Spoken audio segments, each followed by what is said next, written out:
Good morning, everybody, and welcome to Living Astrology with Janet Hickox. Grab your cup of coffee or your tea, sit back, and let's chat about what is happening up in the stars today. It is a good day so far.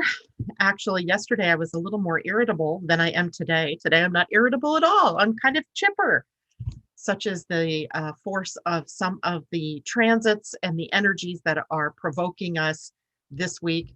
And also, it seems like last week also we were having some deeply provocative sort of energies that were showing up in our world. This morning, I went on a hunt and I found it. I found the book that I knew I had somewhere called The 13th Sign.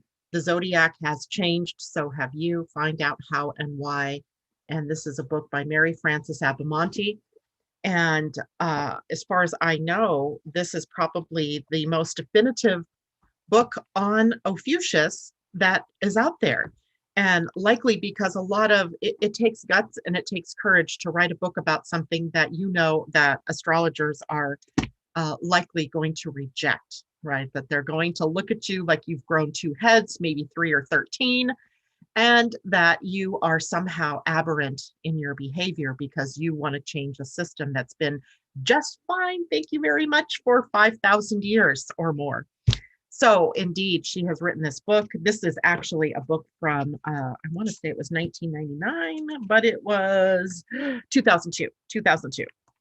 And so it is one that was written a bit ago. She wrote that book in response to an article that showed up in the newspaper about the sign of Ophiuchus and relating it to astrology and astronomy, but it caused her to think about, what does this mean and what might it mean for astrologers? And she actually also came to sort of the same conclusion that there's something missing in the zodiac if we do not take on adding this particular sign into the pantheon and into our conversations with people. Now, what I find interesting is she actually answered a bit of the questions that I had about the qualities of the sign, like how are we going to tell? Is it earth, fixed, water, right? So she calls this by the way, here are the dates from November 30th to December 17th, 18 days. The element is ether. Ether, it's a fifth element, right? It's an element that we don't have right now in the 12 signs. We have earth, air, fire, and water, and air isn't the same as ether. Ether is spirit, right? It's spirit. And so she brings in that element. And then the quality of ether is fixed. So remember, we have 3 qualities, 3 modes through which the signs operate. One is cardinal, which is an initiating sort of energy around the sign.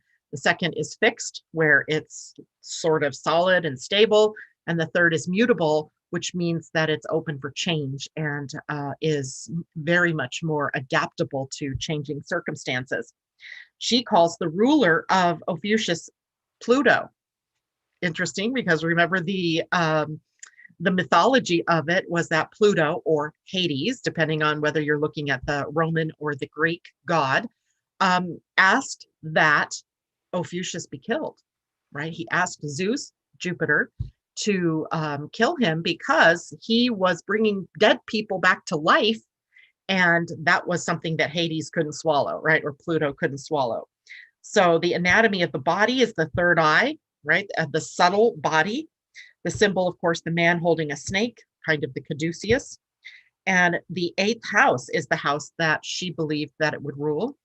And the color clear white light from the darkness, the stone quartz crystal, the healing stone, the flower would be lily, and the function is healing. Positive characteristics of the sign would be healing, helpful, considerate, scientific, scholarly, clean, green thumb, adaptable, respectful, strong immune system, intuitive, spiritual, a progressive thinker, non-judgmental, and loving. Negative characteristics: overbearing, high and mighty, sickly, angry. Oh, sickly, and then angry. Closed-minded, non-committal, self-indulgent, impatient, sloppy, tactless, and greedy. So there are 2 sides to everything, right? We always talk about the negative and the positive. So here she's laid that out quite nicely.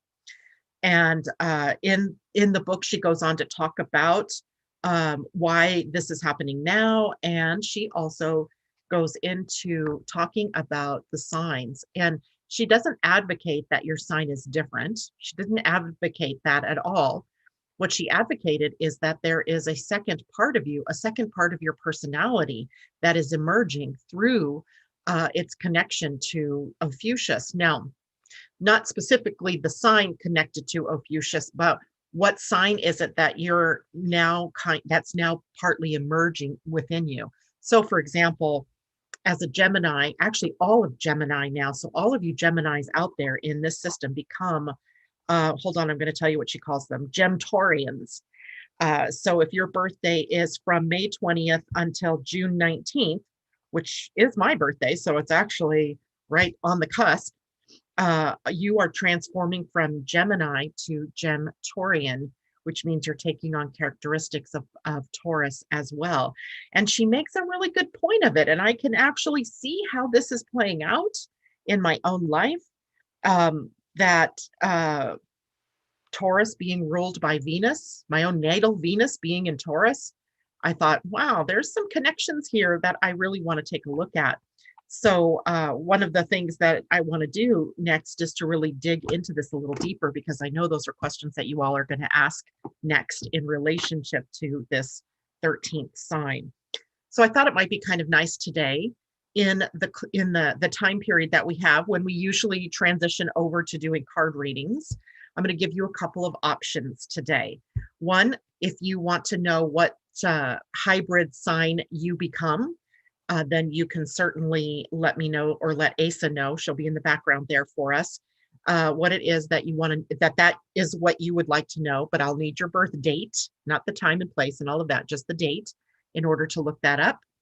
The other thing comes from a request in the Living Astrology community, which was to reiterate what people's Pleiadian-Earth energy signs are. We did that one time. And we did it for everybody that was there that day, but we have new people now, and maybe you've forgotten what yours was.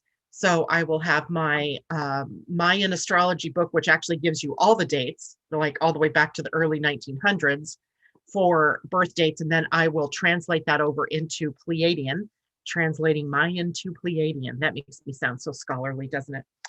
And or if you want a card reading, I'm prepared to do that for you as well today. So we'll do that in the last half of the show. Today we have some things to talk about, not a whole lot. So that's a good thing when we have other things that we really want to do. I'm calling today Heart to Heart Day, as today is in the Pleiadian energy, the energy of 8, devoting. Who puts together heart and devotion? I love it, right? That makes today a day for love, for seeing the love within you, seeing it reflected back to you from other people.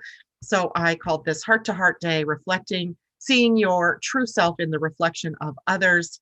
And if you don't like what you see in the face of others, then it's time for you to change, right? It's time for you to call up the qualities that you really want to be known for.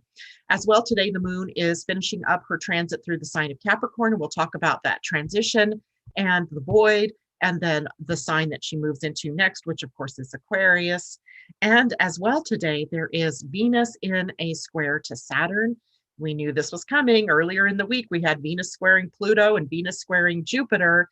Today, it's Saturn that gets to be squared by Venus, literally just 2 days before she moves out of Libra, where she's been squaring these planets in Capricorn, and into Scorpio, where she's aligned to meet up with Uranus in the next couple of weeks. So that should be fun and exciting too. All right, so let me say a quick good morning to everybody and make sure I'm out there in the right place today. It looks like I am, yay.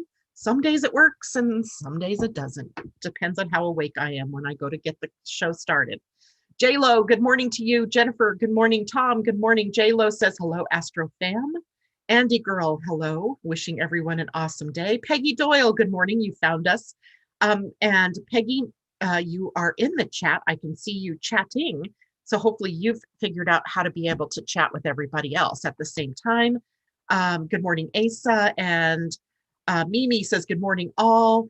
And Leilani, Good morning. J-Lo says, I love it. Mimi, I was thinking spirit yesterday. It makes sense. Love it. J-Lo, OMG makes so much sense. Asa, thanks. Resonates with my soul.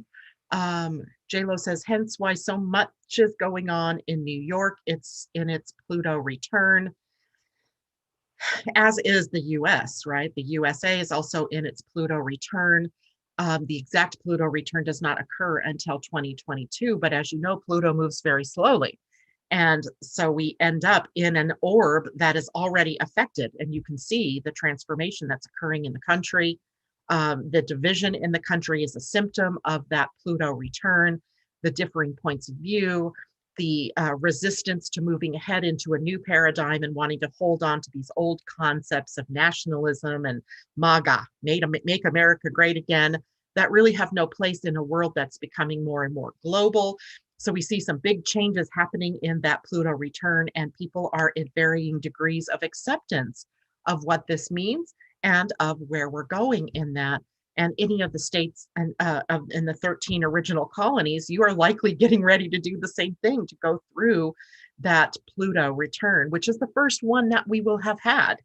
Other nations like England, the UK, they've gone through upwards of three Pluto returns. These are nations that have been alive and well for many moons, including going through those Pluto returns. And it makes me feel really good inside to know that even though things look dim here at times, that the United States as a country or as a nation will come through this Pluto return. New York State as a nation, as a state, or as a community of people will likely come through that Pluto return as well. But we usually go through them kicking and screaming, and certainly that is happening. Good morning, Camilla and Christine Buckingham. Good morning, Corey. Good morning, everyone. Caught yesterday on rerun and loved it. Also, I'm looking forward to next week. Loanne, good morning. Leilani says, I would like to know mine. My birthday is February. Okay, don't start. Don't start yet. Don't start on that yet, because I will never find that again. Asa, maybe you could just take a quick note of that, but please don't throw all that out there yet. Let's get through what we're talking about first, and then I'll tell you when it's time. Cornelia, good morning, and thank you so much. It's good to see you this morning. Debbie Tibbetts-Tumio, good morning. Peggy, same thing. Asa, would you grab Peggy's birth date for me? Mimi also giving me hers. I love it. You guys are so excited about this. Asa, Goddess at Cornelia. Stephanie, you want hybrid or Pleiadian? Ooh, okay, great. Well, you guys go ahead with that. What I'm going to do, so that we can get to that juicy part of the show, is go through what some of the astrology is for the day. For today, we have the moon in Capricorn right now at the moment. But get this, we're cramming in a 5-4, not 5, but 4 transits of the moon before 8:35 this morning, which is in just about 20 minutes here on the West Coast. And that is a conjunction of the moon to Jupiter, a conjunction of the moon to Saturn, a square from the moon to Venus, and a sextile to the sun. So we have a lot of power-packed transits in a very short period of time, happening since midnight into 8:35 a.m. Pacific time. And that means that there are maybe a lot of different emotions that you're going through, a lot of different thoughts and ideas and that are inspiring you, and then suddenly they're gone again, in and out. So today is one of those days, at least here in the few hours before we actually have the moon moving into Aquarius, where we're left kind of pondering what direction that we're heading in. And is the direction I thought I was heading the right direction for me? And are some of the premises that I've been acting upon in my life the right ones for me to be acting upon? I had a mind blown moment yesterday afternoon in the middle of doing a reading with somebody. And it was funny because it was a pretty deep reading. And I got so excited by what I was thinking about that I had to keep reining myself in to focus on what I was talking about with this person. And this is about how I want to approach human design going forward from today. And I don't want to spill all the contents of that yet because I haven't quite fleshed it out. But Cornelia, you'll be gratified to know that it's a part of something that I've been thinking about, a package deal sort of thing that I've been working with in response to the work you and I were doing a couple weeks ago. And so things like that can be happening for us right now, and they can come unbidden when you least expect it, in the middle of working with somebody, driving somewhere where you suddenly can't, get access to your phone or to your, to writing something down. So be aware of that, not beware, be aware that those are moments that can be happening here in the day to day before we go into the void. Now the void begins at 8:30 a.m. Pacific time. I said 8:35. I meant 8:30, and that's just in what, about 15 minutes here my time. That will be a fairly short void. It only lasts until 12:25 p.m. But that's about 4 hours worth of the moon sort of wandering around, leaving us in a sextile to the sun. And actually, if we had to be left with a transit, I think this is a good one to be left with. It gives us opportunities to take the highest and the best of the sun, our personality, our ego structure, what we're really good at, what we're here to master, and the moon, our emotions, and the right timing for the expression of emotion and our genius, if you will. And we put them together in a transit that is very supportive. They're mutually supportive, and we'll be left with that for the 4 hours of the void. So for everyone, there might be some things that you want to think about, some things that you want to consider about what your next steps are, etc. And then after 12:25 p.m. Pacific, the moon will move into the sign of Aquarius. And what's Aquarius about? Inventiveness. It is the sign that finds solutions and comes up with new ideas that are innovative, that are outside of the box, outside of the usual way that things are going. There's brilliance here in this sign. There's genius here in this sign. And I love that the moon will spend a few days here, giving us an opportunity to really rethink who we are, what we're doing, where we're going, how we fit in, where is our individuality, and how free are we to express who we are, who we want to be. So tapping into that also brings us to the future. And Aquarius, ruled by Saturn still, Saturn and Uranus, has a connection to time, as in Saturn in Capricorn has a tie to the time of tradition, to the past, and to the heydays, the nostalgia of the past. Well, Saturn's position in Aquarius takes us into the future, the what will be, what could be, the possibilities of what our future can bring. And with that, then new trends, new fads, inventions, high tech, right? New technologies that bring us unbelievable things. Also, the worry that high tech can also lead us into more problems. So we have to merge through more than just the high side of things. We also have to look at what some of the more negative connotations can be. But it's time for us to have a look down the road to long range goals. What does that mean for you?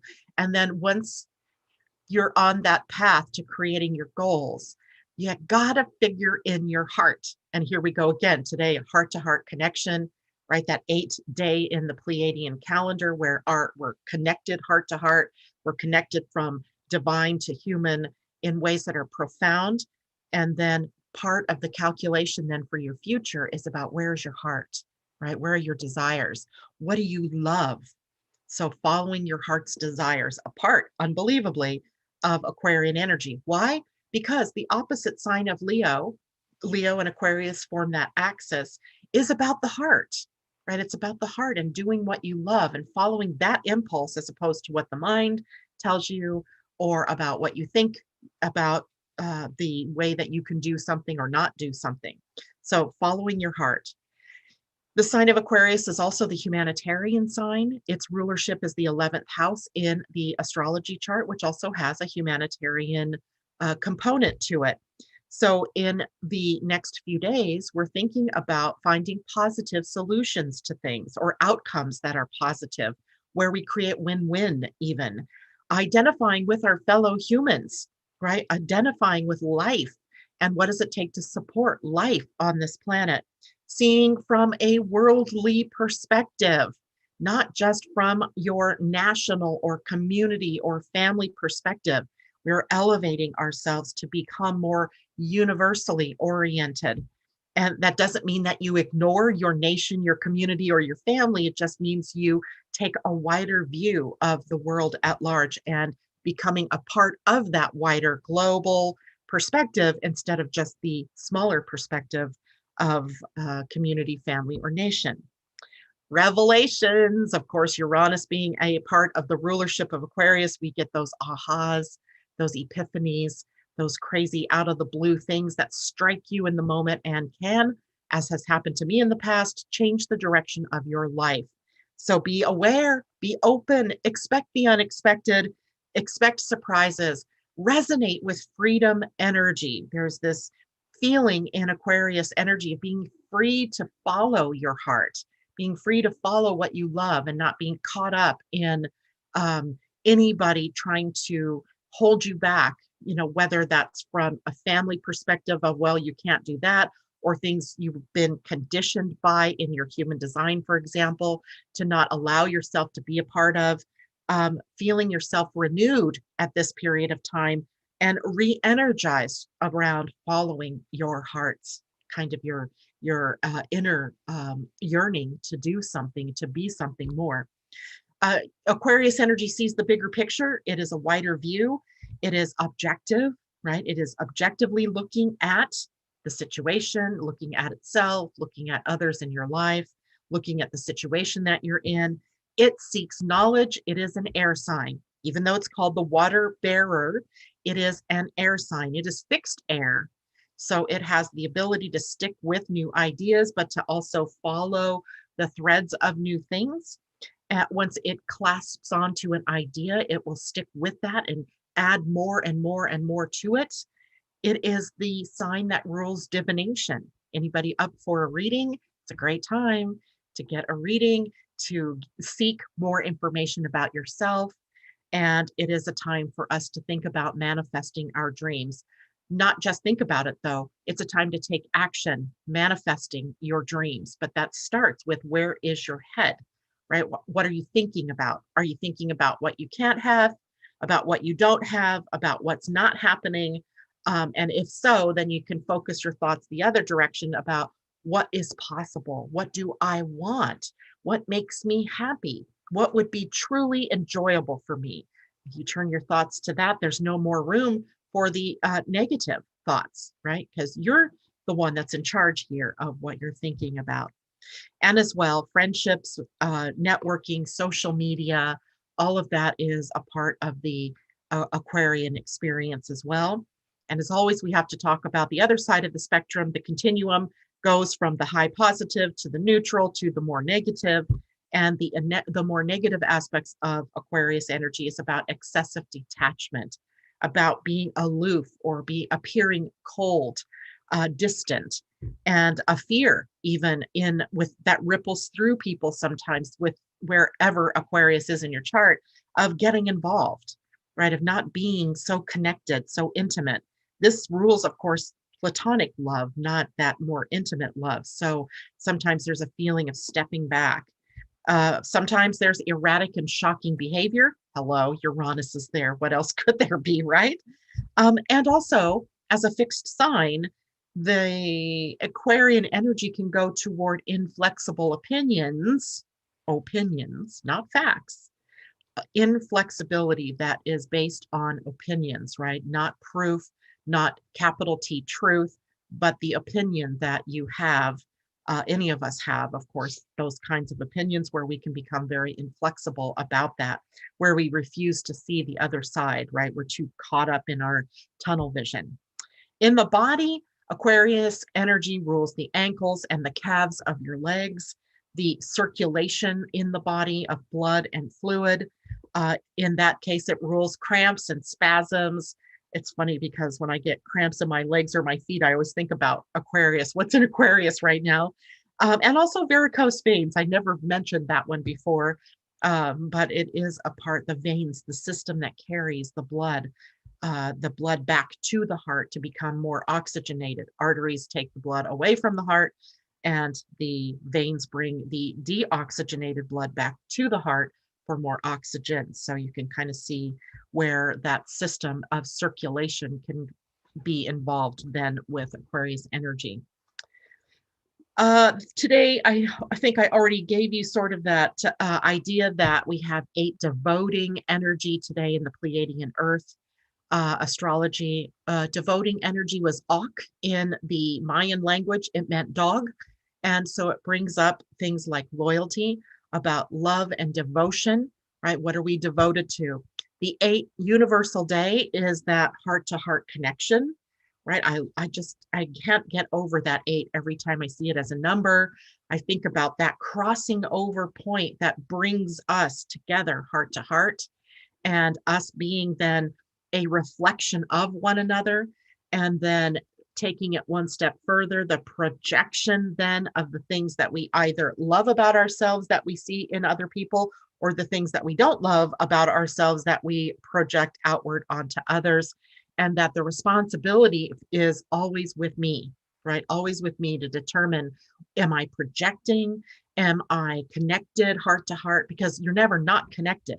That's the key, is that magnetically the heart is always attracting, right? It's always attracting to us the right people, the right challenges, the right opportunities for us to be able to grow and evolve. That's the one thing that you can count on, is that our hearts have this magnetic resonance about it. And it is always in the process of attracting. But that's also in alignment then with what's going on in the mind, and what is the mind focusing on, and how is it affecting the heart.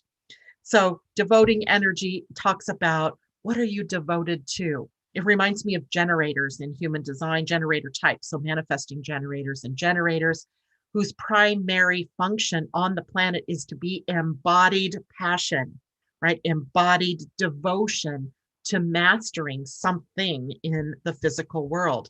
And it really does embody the number 8 in that straight up and down, embodying the divine within the physical, and then being an action oriented being, putting into play those feelings of love and divineness and mastery and passion.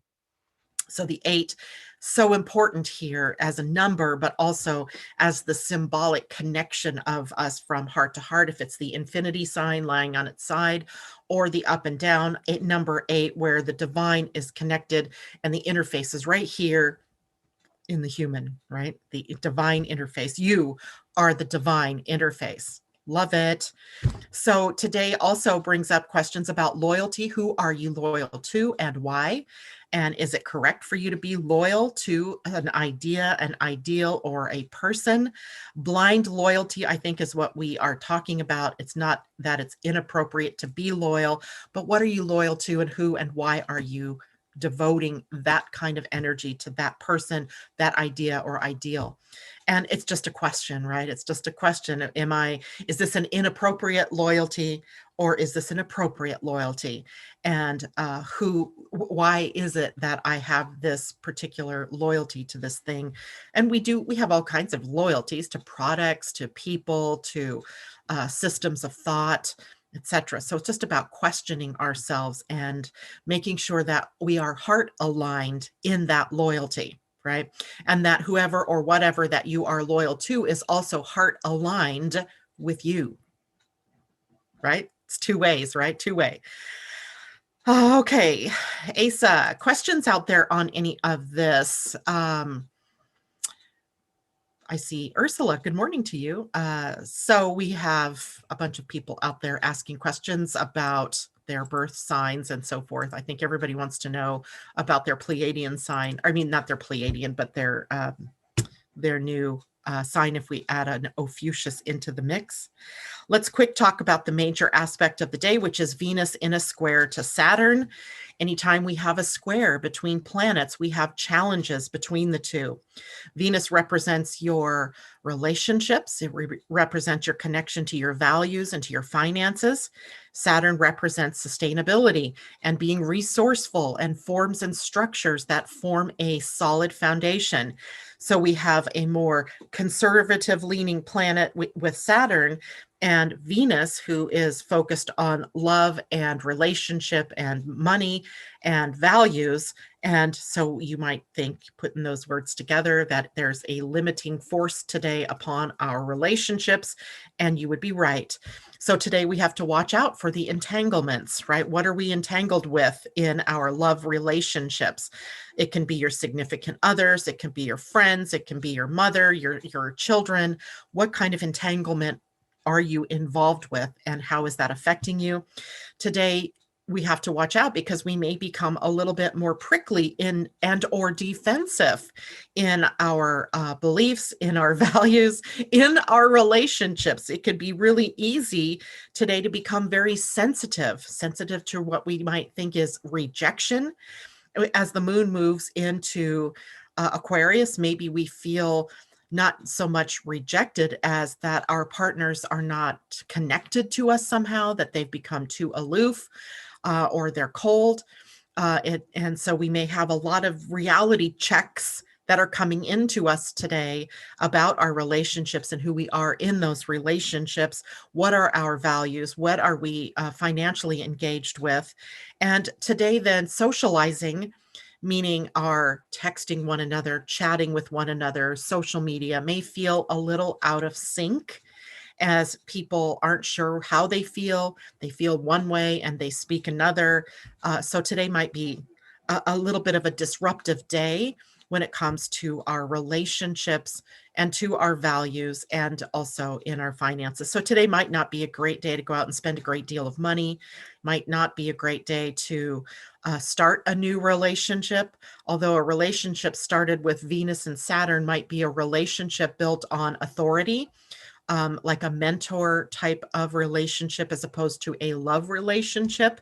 So lots of different possibilities for today, but what you want to watch out for is in your personal interaction with people, and making sure that you're not being overly sensitive or feeling rejected or feeling unheard. And if you are, then it is your responsibility to take a look at that and understand why it is that you're feeling that, because it's never about the other person. The other person is only showing you something about you. So we have that.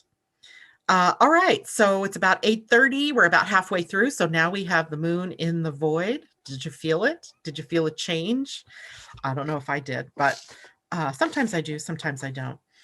Asa, it is time now. I know people have already been throwing that at you, and I apologize for having brought that up so early. But Alicia Douglas says, oh, this is somebody else. I'm sorry, that is not you, Asa. So start hitting me up, girlfriend. I'm opening up Asa's text thread here so I can see it quickly. There we go. So who wants a reading? What kind of reading? Is it a card reading? Oh, here she goes. Leilani, 13th sign readings. All right, so we're going to do those. Quite a few of them. Ursula, you're going to have to give over your birth date, sweetie, because I don't have it at my fingertips. I don't. And since I'm not looking up a chart for that, there's no help for it. You're going to have to give her your birth date, because for the love of God, I can't remember everybody's birthdays. I wish I could. Some I do, some I don't. So let's start with Leilani, whose birth date is February 6th. So I really don't need the year. I just need the day, the month and the day. So February 6th makes you an Aquarian.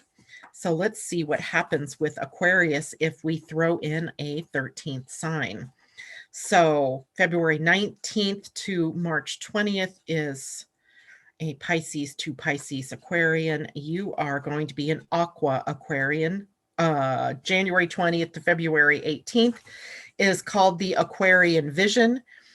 From Aquarius to an Aqua Caprian and an Aqua Aquarian. So she has these really interesting ways of combining these things, right?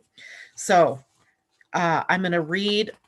I won't read every word of what she says, because each thing has about a page and a half, and that would take me forever.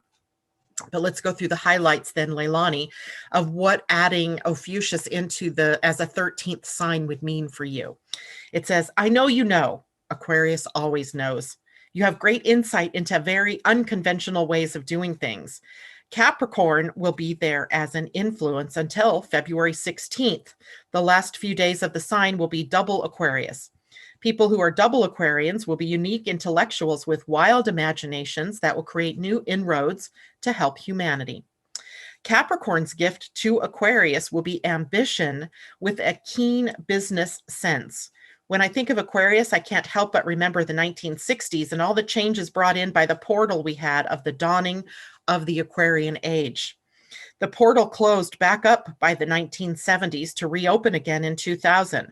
How independent and progressive we were in our thinking, as well as our scientific initiatives, such as the pill. We went from love-ins to putting a man on the moon. Aquarius is so filled with color, bright, wild, psychedelic color. Now we are adding the muted coloring of Capricorn, transforming the brightness into lovely pastels. The result is a better example. Within all that great light and progress of the 1960s, there was also the nightmare of the Vietnam War. Capricorn is giving you the power to bring your flashes of brilliance into fruition. Aquarians are true humanitarians.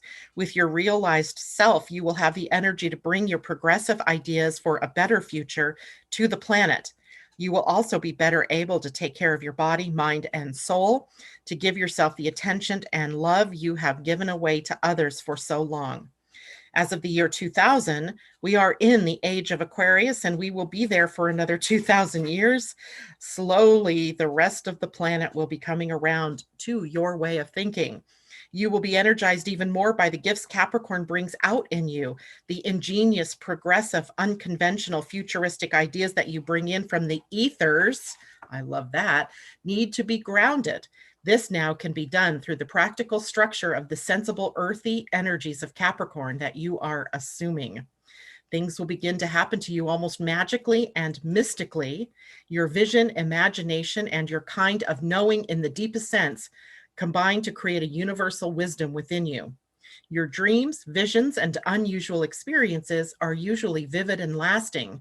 You have a very active fantasy life, which makes you creative and artistic. You must find an outlet for your creative energy, such as becoming a writer, if you are to find joy. Communicate to others what you experience, whether it is through art, the spoken word, the written word, or a combination of all three. The world is now ready to listen to you. Appreciate who you are and who you are becoming. Love that. Again, this is from the 13th sign. The zodiac has changed, so have you. Find out how and why by Mary Frances Abamonte. These aren't I wish these were my words, but these are someone else's words. Let's see here. After Leilani was Mimi, Leo. So let's see what Leo does here. It should be interesting to see that one. As Leo is the opposing sign to Aquarius, right? So we have some interesting combinations that we can come up with. So July 22nd to August 22nd is the higher vibration of Leo.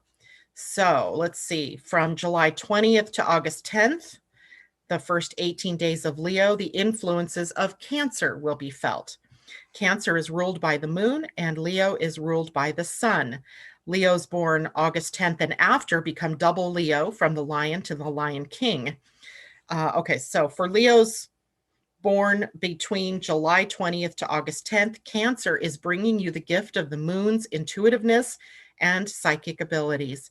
Take only the best of what Cancer offers: kindness, sensitivity, and a powerful imagination. Mix that with your creativity and leadership, and you have an unbeatable combination. This self-assured lion will be given a good memory and a sympathetic heart. The sun deals with the ego and the moon with the soul. Let your soul shine through the dance in the light. Your life is not about ego. It's about transformation to a higher vibration of the realized self. It's about finding your soul's purpose in this life. It's about having dominion over your body, mind, and soul. It's about inner strength. It's about coming from the heart. It's about remembering the power that you possess and the impact it has. Be aware that your every word and action affects your body as well as the vibrations it carries to others around you. Work with these new energies, cultivating self-discipline, but never losing your spontaneity and your elegant, regal being. I love that. Let that combination of fire and water make steam as only a Leo Cancerian can. Let that steam blend with the ethers of Ophiuchus to give you that fuel needed to radiate a healing love. For both Leans and Cancerians, there is a new, even more intense magnetic force around you that will bring faster results for what you wish to happen. Therefore, be very careful what you wish for. It is a lot easier to materialize things now. It may be hard to undo if you decide later that it was not what you really wanted. Just remember, you are brilliant and glowing when you work from your heart. I love that, Mimi. That's awesome. Cornelia, a 1022. So we're looking at, I looked at this one this morning, actually, because what I wanted to know, so that's Virgo transforming. So September 22nd to October 21st. Wow. Okay. So you, my friend, are turned right into a new sign that begins October 22nd to November 30th. I didn't say that. October 22nd to November 20th, the dramatic Scorpio. So you're transforming from Scorpio to Scorpionian or Librian. And let's see. So Scorpio has now been split into two signs. The first week of Scorpio, October 22nd to October 30th, will have the coloring of Virgo. You will be analyzing all your desires. Your intensity will become much more practical and discriminating. All of those powerful feelings and emotions are going to be easier to control. This is your gift from Virgo. Scorpio's element is water and Virgo's element is earth. When water falls upon the earth, things grow. Your incredible imagination and your sense of purpose will be supported now by the earth. You will find it easier to build structure and bring things to fruition in all areas of your life. Okay, so there's more here, but just 1 second. I have to read through this. For the Scorpionian, which is what you would be, Cornelia, this means Virgo's Mercury is bringing you the gift of communication. Mercury is giving you the power to tell the world about your turbulent past, thus freeing you from it. Having this ability to communicate gives you the bliss of the present. It takes you out of the pain of your past and soothes your fears of the future. It is important for yours and the planet's transformations that this is processed through you. Librian also includes Libra's Venus with its love, balance, and beauty. Pluto is here to transform our awareness of these concepts. It is quite a big job, and it starts with you. I'm sure you have already been feeling your Librian self. The 1990s focused on redefining relationships we have with others and with the earth. You, Librian, are now first to blaze the trail to show, learn, and teach about love and balance in all its new forms for the next millennium. Remember, she wrote this at the very beginning of the new millennium. So we have this opportunity to look backwards and see a little bit how this has played out in the 20 years since the millennium. All right, so after Cornelia, J-Lo, 423, so a Taurian that's changing now, Taurarian. Let's take a look at that. April 19th to May 20th. Is now transforming from Taurus to Taurarian and Taurian. But let's see, you are April 23rd, so you're at the Taurarian part. There will be about 25 days of Aries that run from April 19th to May 13th. If you were born between May 13th to May 19th, you will remain Taurus, but you will be a double Taurus, a Taurian. Obviously, there's a need for some of the true stability of the Taurus with the dependability and patience to help stabilize the rest of the zodiac as we go through this transition. You will have the persistence to maintain and thoroughly understand that love is the only one true emotion that we experience. By having that double Venus as your ruling planet, you know the art of sensuality and its importance. I want to go up a little bit further because you are really the Taurarian part of that, J-Lo, because of your birthday being early in Taurus.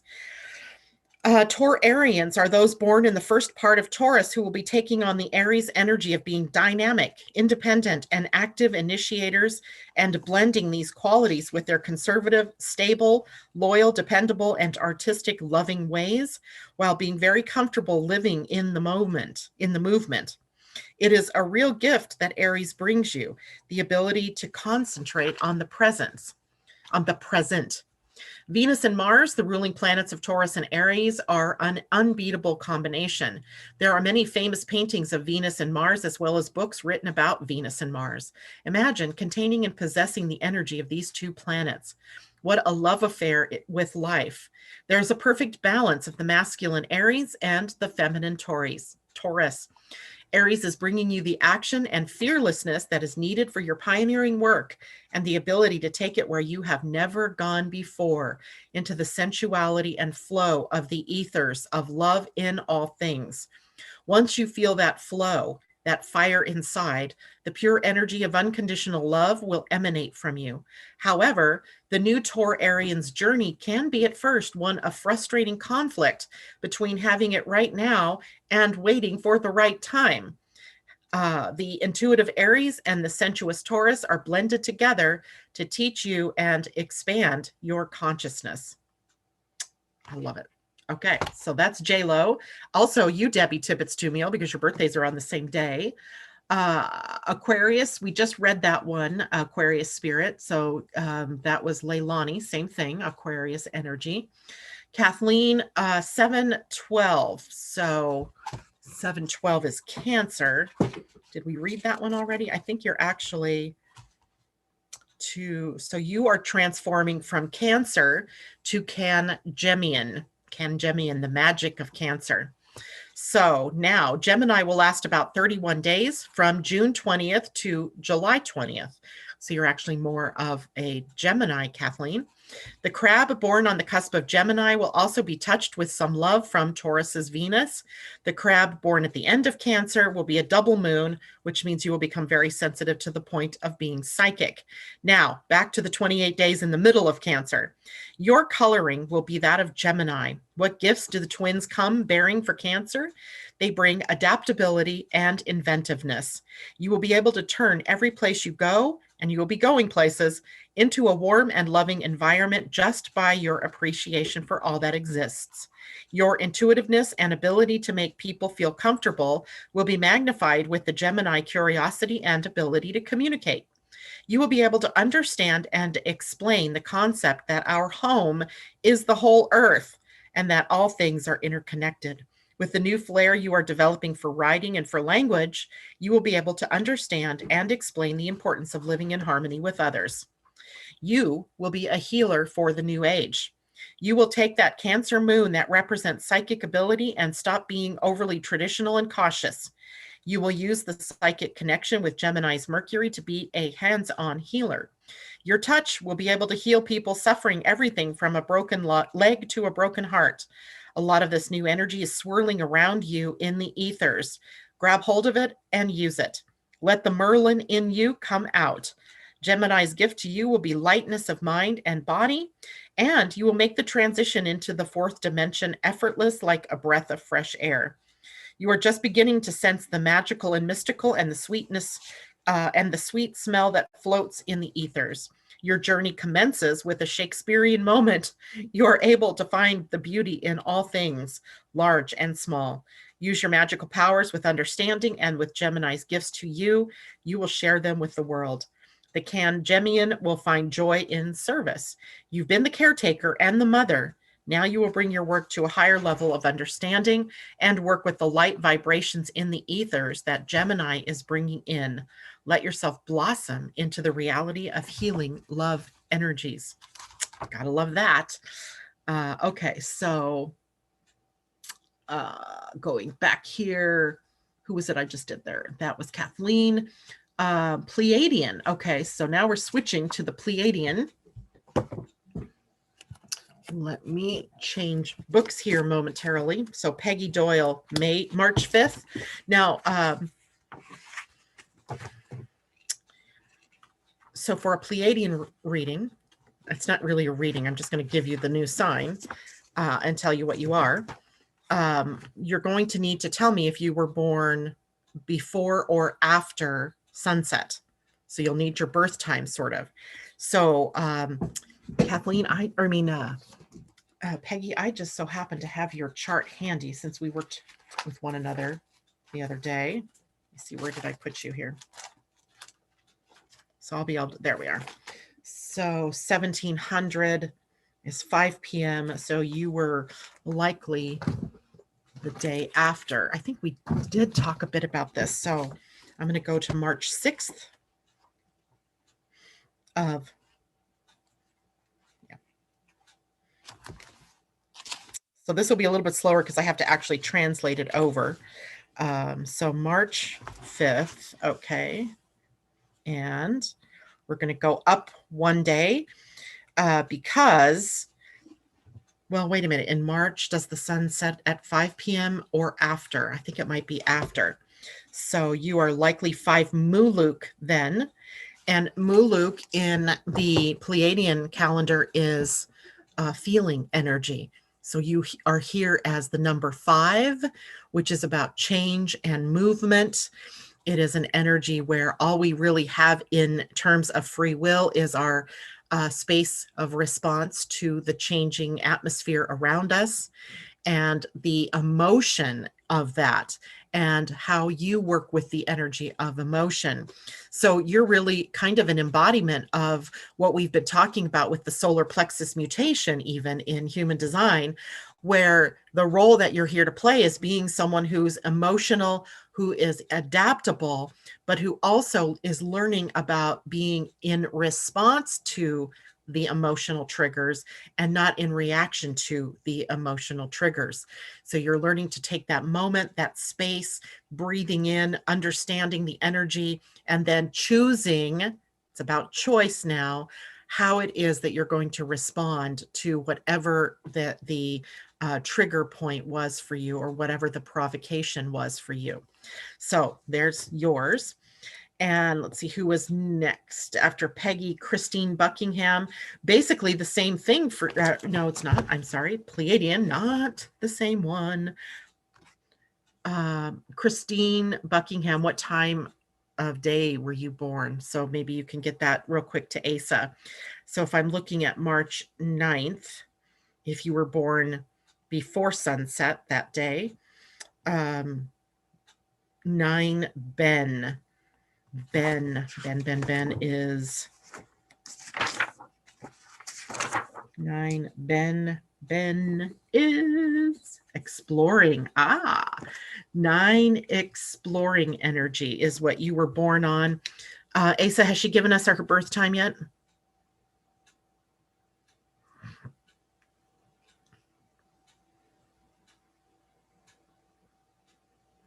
Waiting. Ding, ding, ding. AM. Perfect. So you are actually 9 exploring. So 9 is the number of harmonizing, and this is the Pleiadian now, 9 exploring energy. So your role, if you will, your universal energy is about harmonizing various aspects of not only yourself, but of your relationships, of ideas. You're sort of able to step back and see a larger view. And in that view, you're able to bring in and create a new harmony with all the varying different ideas. Now, exploring energy is the energy of, I can almost do this best with the Mayan aspect of it, where it's the depiction of the reed, where the reed must be flexible, as usually a reed is in a marsh, and that's subject sometimes to the wave motion as water moves in with the tide and back with the tide. Along the water, it's often more windy. And so the need for exploring energy is to be able to move and bend and be flexible with the changing currents of life around you, to adopt a sort of, let's see what happens and what more is possible kind of attitude in that exploring energy. But it is a sign that is curious and that loves travel and loves to go exploring into new territories, new ideas, new relationships, etc. So thank you for giving us your updated birth time there. Camilla Anna, 12/18. That's my daughter's birthday. Camilla, I also need to know whether you were born before sunset or after. And let's look at 1978 for a moment.